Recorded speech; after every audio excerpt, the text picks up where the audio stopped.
Hello, good morning to all of you. આપ સૌનું સ્વાગત છે વિદ્યાર્થી મિત્રો આપણી યુટ્યુબ ચેનલ પર.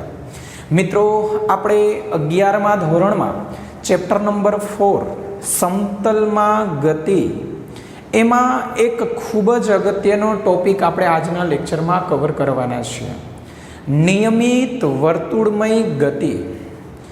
તો ફર્સ્ટ ઓફ આ ટોપિક જે છે એનો પ્રાથમિક ખ્યાલ આપણે મેળવીએ મિત્રો કે શું છે.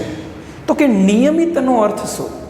નિયમિત એટલે એક સરખા સમયગાળામાં કોઈ પદાર્થ સરખું અંતર કાપે, સમાન અંતર કાપે, તો એવી ગતિને આપણે નિયમિત ગતિ કહેતા હોય છે. જેમ આપણે ત્રીજા ચેપ્ટરમાં ભણી ચૂક્યા છે કે સરખા સમયગાળામાં જ્યારે કોઈ પદાર્થ સરખું અંતર કાપે એવી ગતિને નિયમિત ગતિ કહેવાય. ત્યાર પછીનો ટોપિક છે આપણો કે વર્તુળ ગતિ. તો વર્તુળ એટલે શું? તો તમને ખબર છે કે દરેક બિંદુ કોઈ નિશ્ચિત બિંદુની આસપાસ આવી રીતે સરખા અંતરે એટલે કે ત્રિજ્યા જેટલા અંતરે ગોળ વર્તુળાકાર ગતિ કરે. ફોર એક્ઝામ્પલ, ચકડોળ. જો ચકડોળ એક ધારું ગતિ કરે તો એને નિયમિત વર્તુળ ગતિ કહી શકાય. ત્યાર પછી ધારો કે કોઈ પૃથ્વી જેવો કોઈ ગ્રહ છે, એ સૂર્યની આસપાસ એક સરખા સમયગાળામાં સરખું અંતર એટલે કે એક ધારા વેગથી આમ ગોળ ગોળ ફરે છે, તો આ પણ નિયમિત વર્તુળ ગતિનું ઉદાહરણ છે. તો ઘણા બધા આવા ઉદાહરણ તમે મેળવી શકો કે નિયમિત વર્તુળ ગતિ એટલે હવે શું અંદર શું એવી ઘટના બનતી હોય, કયું એવું મૂળભૂત બળ છે કે જે આ ગતિને ચાલુ રાખવા માટે સતત પદાર્થ ઉપર લાગે છે. તો આના વિશે આપણે આજના લેક્ચરમાં ચર્ચા કરશું. તો ચાલો શરૂઆત કરીએ કે ધારો કે કોઈ એક પદાર્થ છે એ આ રીતે નિયમિત વર્તુળ ગતિ કરે છે. આર જેટલા ત્રિજ્યા, કેપિટલ આર જેટલું ત્રિજ્યા ધરાવતું આ કેન્દ્ર છે સી, આવી રીતે વર્તુળાકાર ગતિ કરે છે. તો આ વર્તુળનો મેં એક ભાગ બતાવ્યો કે ભાઈ આ આખે આખું આમ બતાવીએ કે ભાઈ ચાલો આવી રીતે છે. ઓકે, હવે આ જે પદાર્થ છે આ પદાર્થ આવી રીતે વર્તુળાકાર ગતિ કરે છે. આ વર્તુળને ચોક્કસ કેન્દ્ર હોય, ચોક્કસ ત્રિજ્યા હોય. કેન્દ્રને મેં સી વડે દર્શાવ્યો છે અને આ જે ત્રિજ્યા છે એને હું આર વડે દર્શાવું. ચાલો, હવે આ બિંદુ છે, આ બિંદુ પાસે મારે વેગની દિશા શોધવી છે. તો એ બિંદુ પાસે આપણે સ્પર્શક બનાવશું એટલે આ બિંદુ પાસે વેગની દિશા તમને મળી, સદિશ વી. આ છે એનો સ્થાન સદિશ છે. આપણે આને થોડીક વાર માટે સંદર્ભ બિંદુ માનશું. તો સંદર્ભ બિંદુથી આપેલા પી બિંદુને જોડતો સદિશ એટલે પી બિંદુનો સ્થાન સદિશ, સદિશ આ. હવે ડેલ્ટા ટી જેટલા સમયગાળામાં આ પી બિંદુ છે એમ વર્તુળાકાર માર્ગે ગતિ કરીને અહીંયા પહોંચવાનું છે અને આ બિંદુને મેં નામ આપ્યું પી ડેશ. એનો સ્થાન સદિશ બનાવ્યો સદિશ આર ડેશ. હવે આ પી ડેશ પાસે મારે વેગની દિશા શોધવી હોય તો ફરીથી મેં અહીંયા સ્પર્શક બનાવ્યો એટલે આ સ્પર્શકની દિશામાં સદિશ વીની દિશા હશે, નામ આપ્યું વી ડેશ. અને આ પી થી પી ડેશ જે કેન્દ્રથી આમ પી થી પી ડેશ જાય છે તો જાણે કે ચાપ લગાવી હોય એવું તમને ગાણિતિક ભૂમિતિમાં જોવા મળે. અને આ જે છે પી થી પી ડેશ એને કાપેલું કોણીય અંતરને મેં નામ આપ્યું છે ડેલ્ટા થીટા. એટલે પદાર્થ કોણીય ગતિ કરે છે. ધારો કે આ પી બિંદુ છે, આ કેન્દ્ર છે, આ ત્રિજ્યા છે, આ પી થી પદાર્થ આમ ગતિ કરે છે. એટલે જે ઝડપ પી બિંદુ પાસે હશે એ જ ઝડપ પી ડેશ પાસે હશે, એ જ ઝડપ વર્તુળ પરના કોઈ પણ બિંદુ પાસે હશે. જેમ કે ઘડિયાળનો કાંટો ઘડિયાળમાં જે ગતિ કરે છે આ ગતિને આપણે નિયમિત વર્તુળ ગતિ ગણી શકીએ.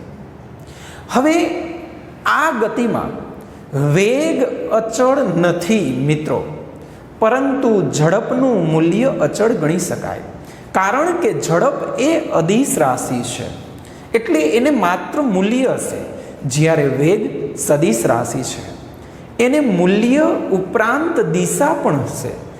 અને તમે જુઓ છો કે આ દરેક બિંદુ પાસે વેગની દિશા એટલે સ્પર્શક, તો સ્પર્શક તમને જુદી જુદી દિશા આપે છે, એટલે વેગ અચળ ન ગણી શકાય, પરંતુ એ દરેક બિંદુ માટે મૂલ્ય અચળ છે.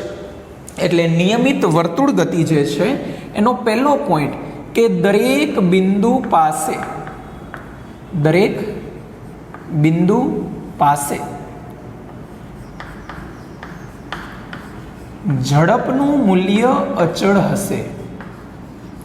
દરેક બિંદુ પાસે ઝડપ અચળ રહેશે, પરંતુ વેગ જે છે એ વેગની દિશા સતત બદલાશે. અને આ વેગની દિશા બદલવાથી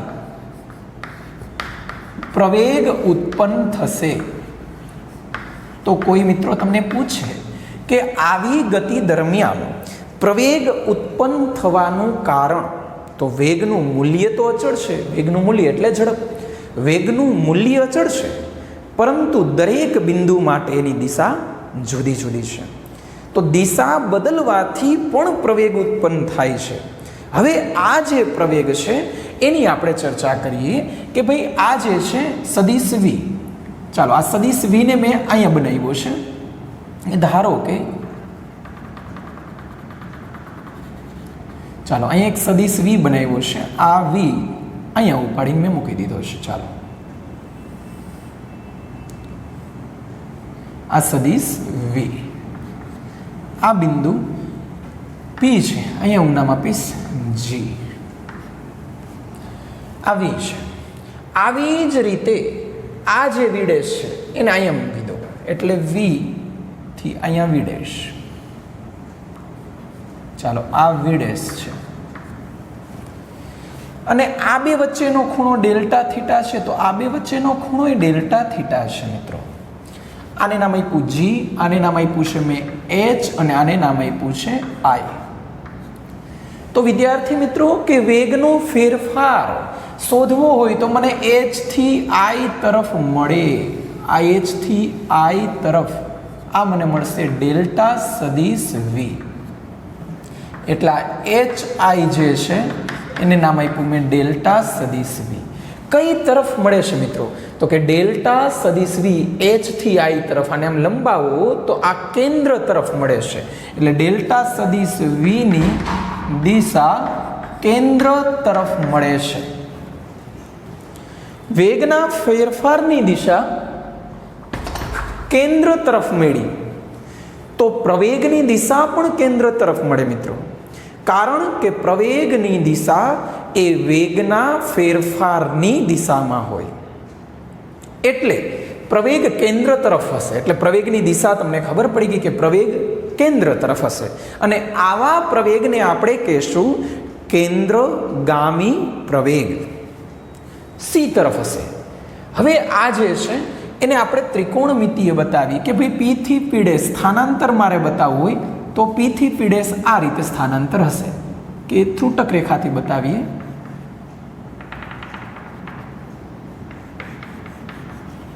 અને આને મેં નામ આપ્યું ડેલ્ટા સદિશ આર. તો મિત્રો આ જે છે આર, ડેલ્ટા સદિશ આર, અને આ આર ડેશ.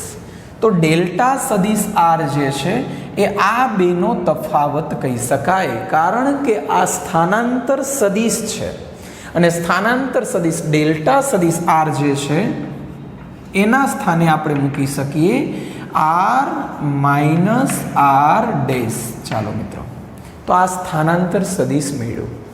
હવે બે ત્રિકોણ મને અહીંયા દેખાય છે, આ સી પી પી ડેશ અને અહીંયા છે જી એચ આઈ. તો આ જે છે એ વી છે, તો અહીંયા સદિશ આર છે. જોઈએ આપણે અહીંયા બાજુમાં આ ત્રિકોણને બતાવીએ તો અહીં ત્રિકોણ સી પી પી ડેશ તથા ત્રિકોણ જી એચ આઈ એકબીજાના સમરૂપ ત્રિકોણ છે મિત્રો, એકબીજાના સમરૂપ છે. આથી હું આવું કહી શકું મિત્રો કે ભાઈ અહીંયા જે છે પી થી પી ડેશ લઉં તો અહીંયા મારે એચઆઈ લેવું પડે, એટલે પી થી પી ડેશ તો સામે આવશે એચ થી આઈ. ત્યાર પછી અહીંયા હું સીપી લઉં તો અહીંયા હું GH લઈશ, એટલે છેદમાં સીપી તો અહીંયા મેં લખ્યું GH. ચાલો તો પી પી ડેશ એટલે ડેલ્ટા સદિશ આર, સીપી એટલે ખાલી સદિશ આર, એચઆઈ એટલે ડેલ્ટા સદિશ વી અને GH એટલે સદિશ વી. આમાંથી મેં ડેલ્ટા સદિશ વીને કરતા બનાવ્યું તો ડેલ્ટા સદિશ v is equal to v into delta સદિશ વી ના છેદમાં સદિશ આર. આને કહી દઈ સમીકરણ નંબર 1 કે આ ડેલ્ટા સદિશ વી મેં ભૂમિતિ ઉપરથી શોધ્યું મિત્રો.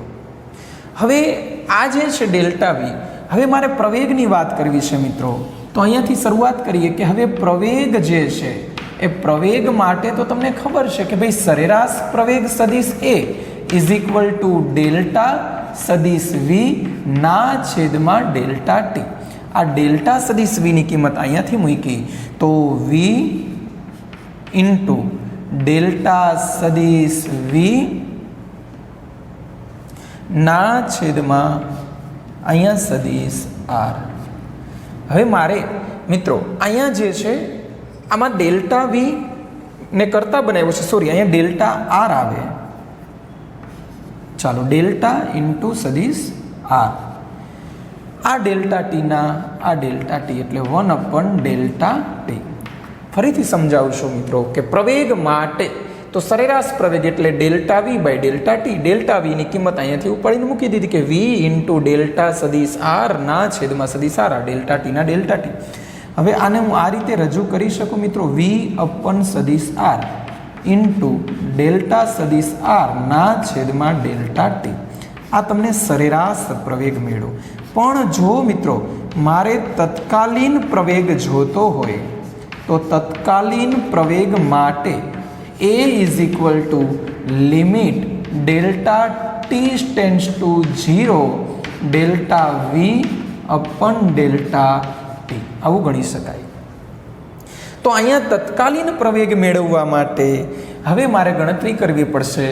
તો તત્કાલીન પ્રવેગ માટે હું અહીંયાથી બતાવી દઈએ આપણે કે ભાઈ A is equal to limit delta T tends to 0 V upon R delta R upon delta T. તો વી અપન આરને બહાર કાઢીએ તો limit delta T tends to 0 delta R upon delta T, આ વી અપન આર ઇન્ટુ આને કહેવાય D R by DT. તો D R by ડીટીને આપણે વેગ કહી શકાય. તો સદિશ વી ઇન્ટુ સદિશ વી અપન સદિશ આર. તો આ તમને મળ્યું વી સ્ક્વેર અપન આર. આને આપણે કહીશું કેન્દ્રગામી પ્રવેગ. આ કેન્દ્રગામી પ્રવેગને આપણે એ ઇન્ટુ નાનકડો સી બાજુમાં બતાવશું. આ કેન્દ્રગામી પ્રવેગનું સૂત્ર તમને મળ્યું. એની દિશા કેન્દ્ર તરફની હોય. અહીંયા જોઈ શકાય મિત્રો કે સદિશ આર અને સદિશ વી પરસ્પર લંબ જ હોય હંમેશા. સદિશ આર ડેશ અને વી ડેશ લંબ છે, સદિશ આર અને સદિશ વી લંબ છે. તો પી બિંદુ પાસે પ્રવેગની દિશા કેન્દ્ર તરફ એટલે આ દિશામાં, આ બાજુ પ્રવેગની દિશા અહીંયા હોય, એવી રીતે અહીંયા પ્રવેગની દિશા આ તરફ હોય, અહીંયા પ્રવેગની દિશા આ તરફ હોય. તો દરેક બિંદુ પાસે મિત્રો પ્રવેગની દિશા કેન્દ્ર તરફ છે, વેગની દિશા સ્પર્શક તરફ છે. તો પ્રવેગ છે એ કેન્દ્ર તરફ હોય એટલે આ પ્રવેગને નામ આપ્યું કેન્દ્રગામી પ્રવેગ.